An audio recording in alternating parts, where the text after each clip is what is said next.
नमस्कार।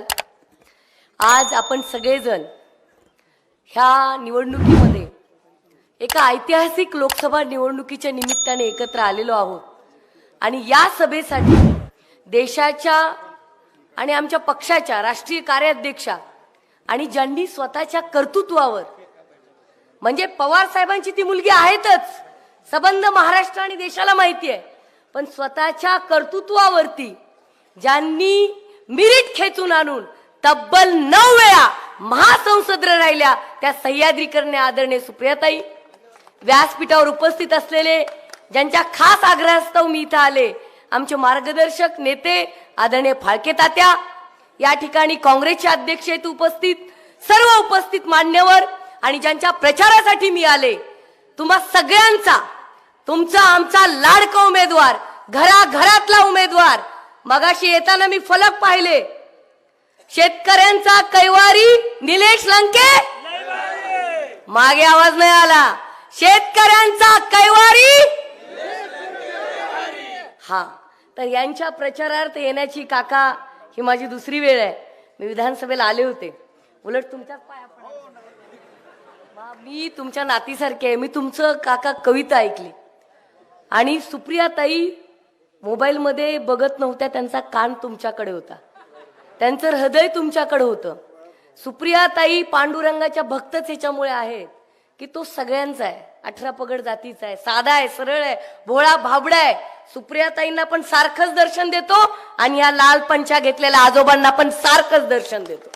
त्यामुळे ज्या पद्धतीने काका तुम्ही ती कविता म्हणली की पवार साहेब सगळ्यांचा गुरु आणि मतदान तुतारीला करू, सांगा दिल्लीला, सांगा विखेंना, तुमच्या सगळ्यांचा बाप आणि गुरु शरदचंद्र गोविंदराव पवार आहेत। आणि हो, तुतारी हातात घेतलीये निलेश लंके साहेबांनी, कारण या महाराष्ट्राच्या मातीत, महाराष्ट्राच्या कणाकणात झोपडी तांडा वस्ती सगळीकडे जे पेरलंय ना, माणसांची पेरणी केली आहे ना, तुमच्या नातलग आहेत काय पवार साहेब? आहेत का? नाही, पण नातं आहे, वय असेल यांचं 70-75 वर्ष, या 86 पवार साहेबांच्या वयाचा माणूस आणि मराठी माणसाला झुकू द्यायचं नाही ही शपथ या आजोबांनी घेतलंय। तुमचं माझं रक्त थंड का पडलंय? अहो, या जे आजोबांना कळतंय ते तरुणाईला, तुम्हाला, मला, घरात बसलेल्या माता माऊलींना, तिकडे बसल्यात आमच्या ताया, हॅलो दिसताय का ताई? हा तुम्हीच, तुम्हा सगळ्यांना मला सांगायचंय हे या आजोबांना कळतंय। ते मगाशी म्हणले की मी ज्या शिकलेलं नाही, अहो काय करायचं शिकून, हो ग्रॅज्युएट पडू नाही तो पायलीचे 50, पण तुम्हाला जे कळतंय, मी स्वतः I am a post graduate, I am an engineer, distinction आहे मी, पण मला माझे आजोबा अशिक्षित होते, तुमच्यासारखेच होते, पालकोंचा पटका, काठी आणि ती गोंगड, सेम तुमच्यासारखेच आबाच होते ते आमचे, तुम्हाला काय म्हणतात तसेच होते। तर मला अशिक्षित शिक्षकांचा सुशिक्षितांचा विषय नाही, विषय लोकशाहीचा आहे, विषय स्वाभिमानाचा आहे, विषय अस्मितेचा आहे। अरे, ज्यांनी 56 वर्ष या देशाला आणि राज्याला दिले त्या पवार साहेबांना हरवण्यासाठी काय नाही केलं हो या कौरवांनी? हो कौरव, ही समोरची जी टोळी आहे ना, गुंडांची टोळी, अरे लंकेंना काय तुम्ही गुंड म्हणता? ताईंसमोर मी म्हणते, अजित दादांनी आज गुंडाचा प्रचार करून गेले, परंतु मला सांगायचंय, घरात बसणार फेक डॉक्टर, नीट लक्षात ठेवा, घरात बसणार फेक डॉक्टर आणि लोकसभेत गाजणार लंके फॅक्टर। काय सांगतोय डॉक्टर आहे, इंग्रजीच्या गप्पा, उमेदवारीला याला बोलायला समोर माणसं नाहीत, काय बोलू मी समोरच्या उमेदवारावर? कारण आमचा उमेदवार आता उपनेत्या बोलल्या शिवसेनेच्या, याच्या अगोदर माझी भगिनी स्वर्णाताईंनी एकदम तडाखेबाज बुलंद सेनापती बापटांच्या वारशाची कन्या शोभती असं भाषण केलं। त्या स्वर्णाताई सुंदर भाषण, काय केलं तरी स्वाभिमानी वारसा आहे, आम्ही कोणासमोर झुकणार नाही। आणि त्यांनी सांगितलं तसंच या मातीमध्ये सेनापती बापटांच्या नंतर स्वाभिमानाची तुतारी फुंकण्यासाठी निलेश ज्ञानदेव लंके हा पट्ट्या तयार आहे, हे आज सांगण्याची वेळ आलेली आहे। हे सांगतात की या उमेदवाराला इंग्रजी येते का? अरे तुला काय करायचं आमच्या इंग्रजीवर? अरे तुला धड मराठी बोलता येत नाही, काना मात्रा कळत नाही, त्यांना सांगा सगळ्यांना इंग्रजी, हिंदी, मराठी, उर्दू शिकवण्यासाठी आमच्या दिल्ली मधल्या हेडमास्टर सुप्रियाताई सज्ज आहेत. कारण मी त्यांची कार्यकर्ता म्हणून बोलत नाही, त्यांचं सगळं मेरिट वरती आहे. देश बघतोय, भारतीय जनता पार्टीच्या नेत्यांनी त्यांना संसदरत्न बहाल केलाय. आणि त्यामुळे मी सांगते, तुम्ही काळजी करू नका. जेव्हा सुप्रियाताई संसदेमध्ये बोलत होत्या तेव्हा निलेश लंके कुठे लपून बसले होते? किती वेळा यांना संसद रत्न, सुजय विखे कुठे लपून बसले होते? किती वेळा यांना संसद रत्न मिळाला? मला सांगा, तुम्ही तुमच्या गावामध्ये तुमचा खासदार म्हणून सुजय विखे किती वेळा आले आणि किती प्रश्न सोडवले? मला सांगा, आले का? एकदा सुद्धा माणूस तुमच्याकडे आला नाही.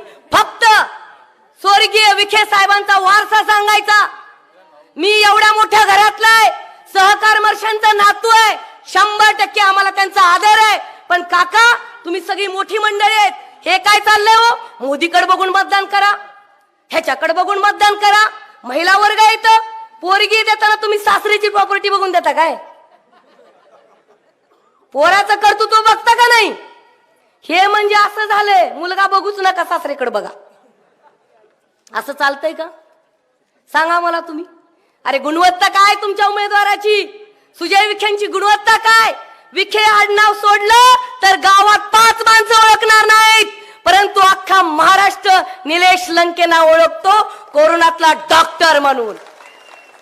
आणि म्हणूनच आम्ही उस्मानाबाद, धाराशिवहून इथं कशाला आलो? आम्हाला या भावाचा अभिमान आहे. 4 ठिकाणी ज्या काळामध्ये सख्खा भाऊ भावाच्या जवळ जात नव्हता, स्वतःच्या घरचे लोक लांबूनच बाय करत होते, कसाय बराय का लांबूनच, कुणी खतरा घ्यायला तयार नव्हता, तेव्हा हा माणूस, तुमचे आमदार निलेश दादा लंके त्या छावणीमध्ये बसून होते ना, कोरोना सेंटर मध्ये बसून होते ना, होते का नव्हते? मला सांगा. अरे मग आपल्या मरणाच्या काळात, आपल्या दुःखाच्या काळात धावून येणारा माणूस आपल्या जीवाजवळ असतो, काळजाच्या जवळ असतो. त्या माणसाचं तुमचं श्वास जेव्हा रोखत होता, तुमचा श्वास जेव्हा फुलत नव्हता, तेव्हा त्या माणसाच्या काळजाचं पाणी व्हायचं. मग का त्याच्यासाठी मतदान नाही करायचं? ह्यांच्याकडे मुद्दे नाहीत तर त्या माणसाला, आमच्या माणसाला बदनाम करता. अजितदादांना आणता इथे, अजितदादांचं भाषण ऐकून दुःख वाटलं मला. ह्याला पाडतो, त्याला पाडतो, तिकडं पाडतो. कॉन्ट्रॅक्ट घेतलंय का पाडायचं? का गुत्तेदार आहेत तुम्ही? बरोबर नाही दादा. मला तुमचा आदर होता, आदर आहे, तुम्ही नेतेच आहेत, परंतु जी भाषा तुम्ही वापरता, अमोल कोल्हेला पाडतो, काल परवा अशोक बापूंना म्हणे तुझी औकात नाही, ही भाषा आहे? सांगा मला काका. अहो काका, लाख गरीब असो, कुणी कुणाची औकात काढायची नसते. तू तुझ्या घरी सोनाहून पिवळा, मी माझ्या घरी कोळशाहून काळा. बरोबर आहे का नाही? ही भाषा योग्य नाही. हे जे चाललंय ते योग्य नाही. आदरणीय दादांना मला सांगायचंय, दादा, महाराष्ट्राच्या जनतेने ठरवलेलं आहे गद्दार कोण आणि खुद्दार कोण. पवार साहेबांसारख्या 84 वर्षाच्या योद्ध्याला नामोहरम करण्यासाठी तुम्ही त्या आदिलशहाच्या टोळीत गेलात. भारतीय जनता पार्टीमध्ये, काँग्रेसमध्ये मोठे होणारे लोक बीजेपीचा हात धरला. अरे तुम्हाला एका घरात नांदता येत नाही, 2-2 घरी नांदता आणि तोंड घेऊन सांगता सगळे की आम्हाला मतदान करा. काय तोंड आहे भारतीय जनता पार्टीला? सांगा मला. आज उमेदवार मिरवतोय, पहिले तर ते इथले नाहीतच. म्हणून मी आवर्जून ताई सांगते, सकाळी लवकर उठा 13 तारखेला, बटन तुतारीचं दाबा आणि उत्तरेचं पार्सल उत्तरेत पाठवून द्या. त्याचं कारण आहे काय? ती मस्ती. खासदार आहे, काम काय? धनगर आरक्षण एक शब्द नाही, मराठा आरक्षणावर नाही, लिंगायत आरक्षणावर नाही, मुस्लिम आरक्षणावर नाही. उलट ताई, मी तुम्हाला सांगते, चौंडी आहे इथे, अहिल्यादेवींचं गाव आहे, तिथे धनगर बांधव उपोषणाला बसले ऑगस्ट मध्ये 2024ला. 15 दिवस उपोषण. एकदा सुद्धा हा खासदार गेला नाही. सांगा मला, गेला का हो? गेला का? म्हणजे ती माणसं नाहीत का? ती मेंढर आहेत का? त्यांना जीव नाही का? भलेही हे बघा, आम्ही मेंढर पाळणारी लोक आहेत, मी आहे, त्यातून मला अभिमान आहे त्याचा. मी भटक्या समाजातले, मी सांगते सगळीकडे. का लपवून ठेवा? जे आहे ते आहे. तुम्ही का नाही आला आमच्यासाठी?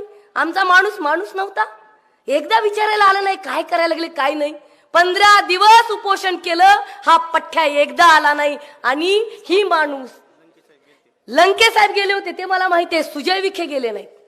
विखे आहेत ना तुम्ही, घराणेशाही, डामडौल, राजा राजा. अब राजा का बेटा राजा नहीं बन, फक्त भंडारा त्यांच्या डोक्यावर टाकला. अहो कुत्र्यासारखं मारलो आमच्या माणसांना. मारलं का नाही? मारलं का नाही मला सांगा तुम्ही.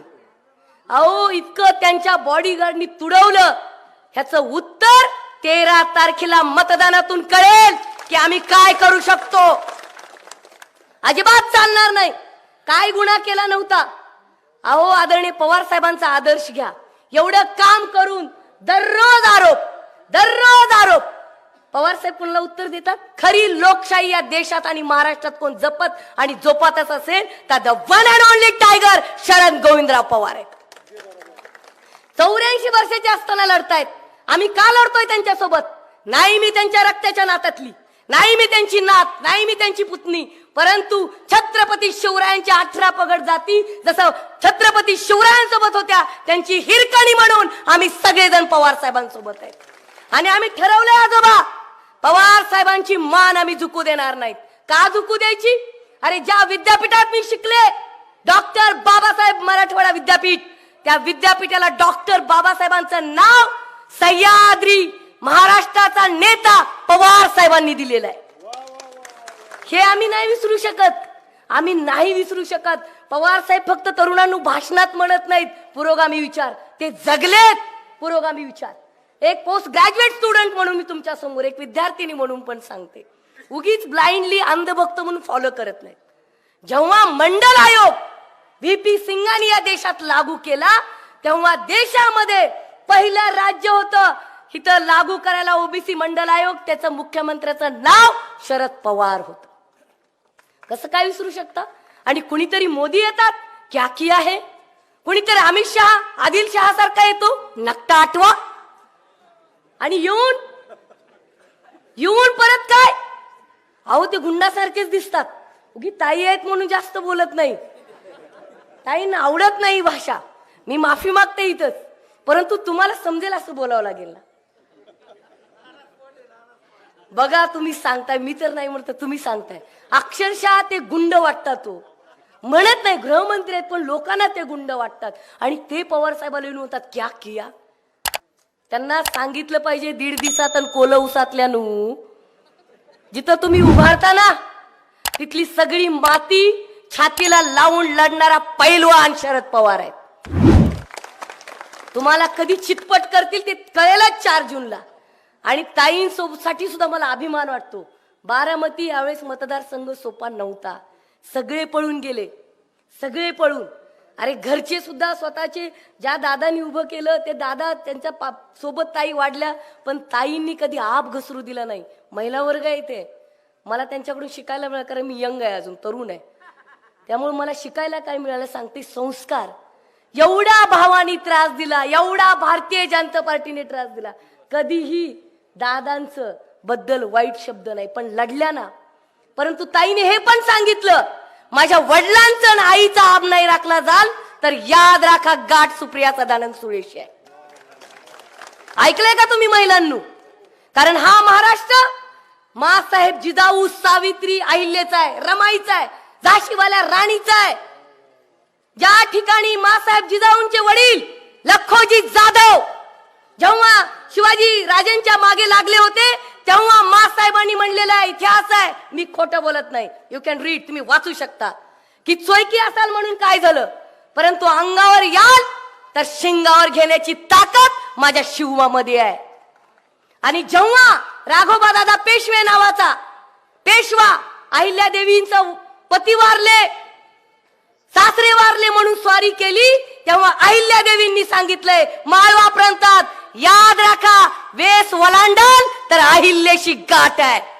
आणि तोच वारसा सुप्रियाताईंनी आज दाखवलाय महाराष्ट्राला. मला अभिमान वाटतो त्यांचा. आणि आम्ही सुद्धा पवार साहेबांसोबत का लढतोय? नाही उद्या सत्ता, परंतु महाराष्ट्राची जनता गुजराती चालू शकत नाहीत.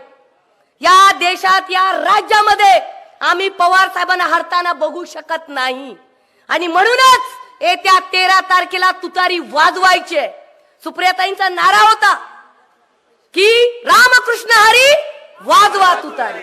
पण मला सारखं वाटायचं बसून, संत तुकारामच म्हणलेले आहेत, भले तर देऊ काशेची लंगोटी, नाठाळाच्या माती हाणून लाठी. तुमच्याकडे जी काठी आहे ना, ती काठी आता 13 तारखेला विखेच्या डोक्यात घाला. घरी बसवा, आराम द्या, कारण आपला माणूस निलेश लंके आहे. सर्वांसाठी झटणारा, मुलींना सायकल वाटप करणारा, सुप्रियाताईंच्या माध्यमातून चव्हाण सेंटर, टाटा ट्रस्ट असेल, ताईंनी त्यांनी तो कार्यक्रम घेतला. आणि लंके जे आहेत ना, असेल गरीब, काय झालं गरीब असला म्हणून? डॉक्टरचा मुलगाच डॉक्टर असावा का? खासदाराचाच मुलगा खासदार असावा? आमदाराचाच मुलगा आमदार असावा? अहो, एखाद्याचं गरीब फाटक्याचं लेकरू जर होत असेल खासदार, तर तुम्ही छातीला माती लावून प्रचार करा. वाजवा तुतारी आणि गाडा गद्दारी, हा प्रचार झाला पाहिजे. आज त्यांचे वडील शिक्षक आहेत का काका इथे? काका नमस्कार. मला शिक्षकांचा नितांत आदर आहे, कारण मी जिल्हा परिषदची विद्यार्थी नाहीये, मी कॉन्व्हेंट सीबीएसई ICSE ची स्टुडंट नाहीये. आणि मला तुमचा अभिमान आहे. तुम्हाला गुरु दक्षिणा तुमचा प्रत्येक विद्यार्थी गेल्या 30-35 वर्षामध्ये जेवढी सेवा, जेवढं ज्ञानार्जन तुम्ही दिलंय, जेवढी विद्या तुम्ही लोकांना दिली, ते तुमचे सगळे विद्यार्थी एक दिलानं, एक मनानं निलेश लंके साहेबांची तुतारी वाजवणार. आणि म्हणून विरोधकांना आम्हाला सांगायचंय की तुम देखना आंखों से, लंके आएंगे लाखों से. तुम्ही निवडणूक हातात धरा. यांच्याकडे पैसे नाहीत, माणसं आहेत. पैशाची मस्ती जिरवून टाका.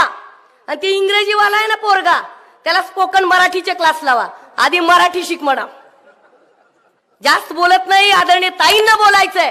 परंतु तुम्ही जसं मी मागच्या विधानसभेला इथं आले होते, तुम्ही गुलाल उधळायचं आम्हाला आश्वासन दिलं होतं. आता सुद्धा मला आश्वासन पाहिजे. येत्या 13 तारखेला तुतारी वाजवून हा तुमचा गल्लीतला पाठ्या दिल्लीत पाठवा. आणि दिल्लीत गावभर फिरणारा विखे गल्लीत पाठवा. जास्त बोलणार नाही, जाता जाता एवढंच म्हणेन, बचेंगे तो और भी लढेंगे, और लढेंगे तो जीतेंगे जरूर. जय हिंद, जय महाराष्ट्र, जय शिवराय, जय भीम, जय अहिल्या. गर्जा हिंदुस्तान चॅनलला सबस्क्राईब करा आणि ताज्या घडामोडी जाणून घेण्यासाठी बेल आयकॉनवर प्रेस करा.